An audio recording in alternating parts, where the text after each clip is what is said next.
বজ্রবিদ্যুৎ সহ দমকা শুরু হওয়ার সাথে ঝড় বৃষ্টি শুরু হতে যাচ্ছে আগামী দিনে বঙ্গের একাধিক জেলায়। তাতে আবহাওয়াবিদরা জানাচ্ছেন যে এই মাসের মাঝামাঝি থেকে শুরু হবে ঝড় বৃষ্টি। এই মাসের শেষের দিকেও একটানা এই ঝড় বৃষ্টি থাকার সম্ভাবনা। তাতে কালবৈশাখী ঝড়ের মতো ঝড় থাকারও সম্ভাবনা আছে বলে আশঙ্কা করছেন আবহাওয়াবিদরা। তো আজকের আপডেটে আমরা জেনে নেব এই নিম্নচাপ এবং বৃষ্টির সম্ভাবনা কত তারিখ থেকে থাকতে চলেছে। আজকের আপডেটে কি রয়েছে? আজ সোমবার 11 তারিখ মার্চ 2024। আজকে এবং আগামীকালকের মধ্যে দেখুন নিম্নচাপ নেই। আগামী 13 তারিখ সকাল থেকে নিম্নচাপ থাকছে না, তবে দুপুরের পর থেকে হালকা পাতলা নিম্নচাপ বাংলাদেশের দক্ষিণে জেলা হয়ে আমাদের ত্রিপুরা।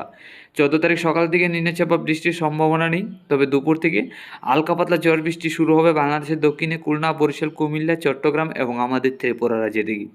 তো এই যে ঝড় বৃষ্টিটা শুরু হতে যাচ্ছে 13 তারিখ থেকে 14 তারিখের মধ্যে আমরা যেটা দেখতে পেলাম, আজকের আপডেটে কিন্তু 14 তারিখে বেশি একটা বৃষ্টি থাকছে না, হালকা পাতলা ঝড় বৃষ্টি থাকবে, তারপরও মেঘলাভাব থাকার সম্ভাবনা। তো তাপমাত্রা তো ঊর্ধ্বমুখী হবেই আগামী দিনে, সর্বোচ্চ তাপমাত্রা 35-এর উপরে চলে যাবে, তাও আমরা দেখে নেব।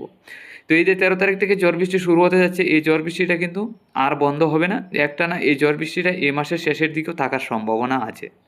তবু 13 তারিখ থেকে আস্তে আস্তে এই নিম্নচাপ বাড়বে এবং ঝড় বৃষ্টিটাও বাড়বে।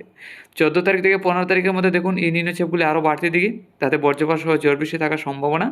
তাতে 15 তারিখ বিকাল থেকে রাত্রি পর্যন্ত এই ঝড় বৃষ্টিটা থাকবে। তারপর 16 তারিখের মধ্যে গেলে আবারও ঝড় বৃষ্টি বিকালের দিকে বাড়বে, বজ্রপাত সহ দমকা শুরু হওয়ার সাথে ঝড় বৃষ্টি। তো আস্তে আস্তে এই ঝড় বৃষ্টিটা 13 তারিখের পর থেকে আরও বাড়তে থাকবে, তাতে এই মাসের শেষের দিকেও কিন্তু এই ঝড় বৃষ্টিটা বঙ্গের একাধিক জেলায় থাকার সম্ভাবনা।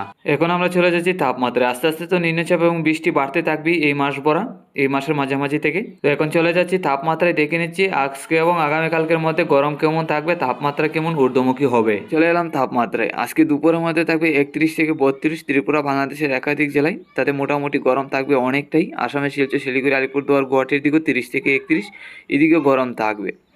আজকে রাত্রের মধ্যে থাকবে 20 থেকে 21-এর কাছাকাছি, হালকা পাতলা গরমের ভাব। আসামে শিলচর, শিলিগুড়ি, আলিপুরদুয়ার, গুয়াহাটির দিকে 20 থেকে 21 হালকা পাতলা গরম থাকবে।